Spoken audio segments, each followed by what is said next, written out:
आपल्याला या गरजू भक्तीतून बाहेर निघायचं.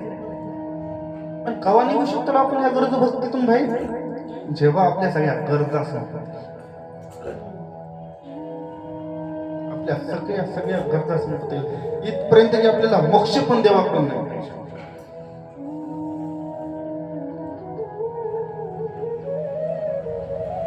काहीच नको, तुम्ही सुखी राहा.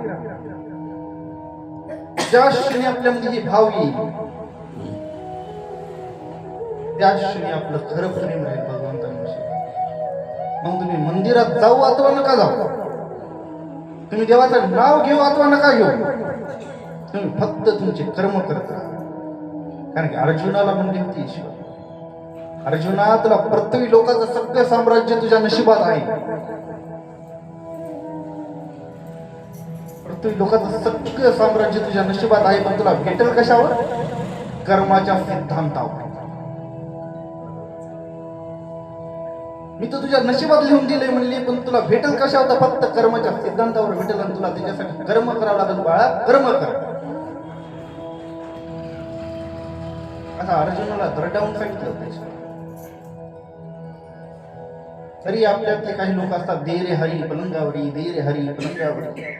मी काय पलंगावून खाली उतरणार नाही, दे रे हरी पलंगावरी. ईश्वर काय करते?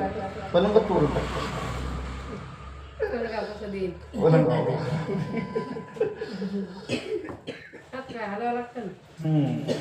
सगळं आपल्याला नशिबात आहे, पण कर्म करावं लागतं आपल्याला. कर्माच्या सिद्धांतावरच आपल्याला प्राप्त होईल. या सगळ्या गोष्टी आपल्याला कर्माच्या सिद्धांतावर प्राप्त होतात.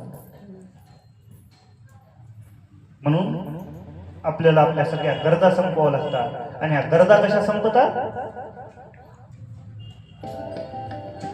तर आपल्याला आपल्या इच्छा माराव्या, आपल्याला आपल्या इच्छा मारण्याचा अभ्यास करावा लागतो. आपण जसाही अभ्यास चालू करतो, आपल्याला आलं की बाबा काय भारी साडी. आता नवीन साड्या कोणत्या निघाल्या?